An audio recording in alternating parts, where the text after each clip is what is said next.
Hi everybody, this is Christian from Teamworkcast. Hey, it's Shepard from Teamworkcast. It's Cthulhu, and we're gonna go hunt some monsters. Yes, and we're also gonna go... Well, we're playing Monster Hunter Generations, and we're gonna talk about the future of Monster Hunter Generations, which is probably gonna be Nintendo Switch. But first, Cthulhu, what kind of quest are we gonna fight? We're today? doing the Tumbling Troublemaker, where we hunt a Volvidon. It's from the Volcano Peddler. Holy moly! Have you seen one of those things before? I thought it was a giant boulder tumbling down the mountain, but no. It was a monster coming to eat me. I'm not going back there until you get rid of it. It's so good. This is... So good. So good at what he does. I'm thinking actually about maybe, like, the next time I'm gonna do some voice recording, I'm gonna actually get Cthulhu on board. I think we need to preserve this unique talent. I mean, yeah, man's definitely clearly talented. So, anyways, Switch, Monster Hunter Generations. Yep. Double cross. Right. Yeah, Or just what Monster are Hunter. your guys' thoughts? Well, we know it's not going to be a launch title. At least so Neither far. in America nor in Japan, apparently. Well, they want to Yep. be able to double dip on those 3DS sales. Yes. Right. There's, they're like, if we can sell it, get the sales on the 3DS, and then wait for the Switch install base to get bigger, and then sell it there. Yeah. Which, is kind of a Capcom-y thing to do. I mean, I love them. Make great games. Yeah. Love their games. Yeah. Good games. But they know exactly what they're doing. They know exactly. So, what are your guys' predictions on when we can expect? Because apparently, at some point, it will be there. I think it's pretty Yeah. likely. I mean, there's going to be a Monster Hunter. It's just a question: is it going to be Double Cross, or are they just going to go right out there and release it completely like 5 or some other iteration? Yeah. So what's your thought about this, Shepard? What's the timeline? What do you think? I don't want to steal Cthulhu's thunder because I kind of agree with him. He was saying that he thinks probably around June or maybe July, August. Is that your prediction, Cthulhu? Yeah, well, we'll say summer. Guesses, but yes, basically we'll hear something about 3 months after Double Cross releases, which is March. So about June is when we'll hear news, and then it'll likely be out 2-3 months after that. Like a special version for the Switch. Yeah. Or an up-resed version of Double Cross, or Double Cross HD. or you never know. It could just be something completely different. We it's don't know. going to get something. We don't know. We But know it's that one there's of going to be a their- DS version, Japanese DS version. That's all we know so far, right? Oh yeah. Well yeah. Do we have know a that. release on that? Oh yeah, we know that. Yeah, it's March 14th.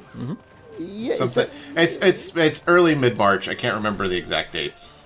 Well, you might remember we were rampantly speculating because of the date, knowing that it was March, that was actually going to be the Switch release date. It was actually very surprising to me to find out it was coming out on the 3rd. Yeah. And I was deeply confused for most of the press conference. I'm like, so when's Monster Hunter? Yeah. So I kept asking myself, like, so when is it? I kept waiting for the one more thing kind of situation where it's like, oh, by the way, Monster Hunter, but it was like, what? No, what? Lineup doesn't seem to include Monster Hunter. What's going on? Well, lineup doesn't seem to include really many anything. Many of anything. Anything, really. Yeah. It's unfortunate that their lineup is so weak. But Very tepid. Very tepid. The first year is going to be good. I think everybody's going to be happy with, Mario. Yeah. Zelda on lineup. That's Zelda, Mario Kart. And people will basically just buy this together with that's going to be the thing that people will buy. Switch, Zelda. The one thing that a lot of people are kind of like glossing over right now, though, is that there is already a lot of indie support. Binding of Isaac is coming out. There was, and the Binding of Isaac folks actually released a screenshot that they deleted because it had load screens for Cave Story and a bunch of Mixelis's other games as well. So, like, these indie games that a lot of people are like, I just wish I could take this with me. Yeah. Well, here's the Switch platform. Well, that's what kept the Vita alive in my heart for me, because that basically turned into an indie platform, which I loved. That was so good. So if the Switch is going to be that, I'm fine with that. That's good enough for me. Yeah, and it's probably going to look better. Well, who knows how the screen's going to compare to the OLED. OLED's kind of hard to beat. I mean, that is the thing to beat. But from all impressions, the screen does look good. Here's something that I was disappointed by when I saw the presentation: 3 hours battery time. Yeah. 3 to 6, but yeah. Yeah. The one benefit, though, is that because it uses USB 3, it means that lots of folks will have USB battery chargers that they can actually just use for it. Definitely. They really appreciated this one. You can charge it in a plane of the onboard entertainment system. Yeah. For example. So it's one of those things, like, for me, the battery life is somewhat of a factor, but there's so many easier ways to charge it off of a USB 3 port than there would be for like the 3DS. Like the 3DS, there isn't any kind of like like USB battery pack that you could just use for it. Like you have to have an adapter for it. Yeah.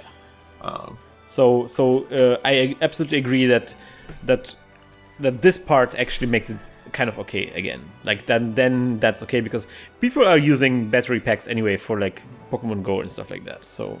And it's not a super portable system. I mean, it is. It's portable, more, but it's not like a DS where it's like you put it in my pocket. You're not. You know? I mean, even though that montage promotional video had some guy whipping it out on a plane, you know, I don't know. A 3DS is pretty inconspicuous in my mind. Switch is going to be that thing's large. You know, with those Joy-Cons on the side, it's big. Yeah. Well, at this point, you take the Joy-Cons off. I'll let you know how portable it is on the plane when I see you in March. That'll be good. Because you're playing it on the plane. You're making a point. Yeah. You're recreating that. Can you have a sleeping guy next to you? He's drilling on you a little bit. Probably. It'll be depending on how early my flight is. Be like the rainfall in Zelda. Oh, that's so great.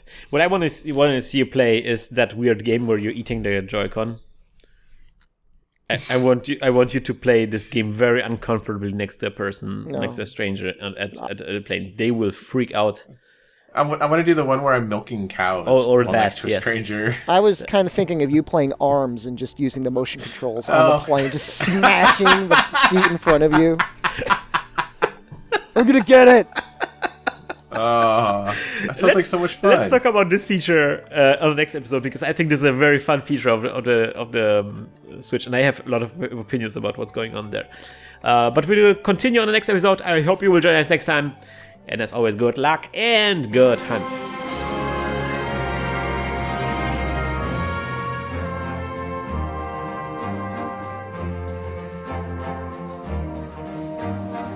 Just slap in the back of that headrest hard as you can.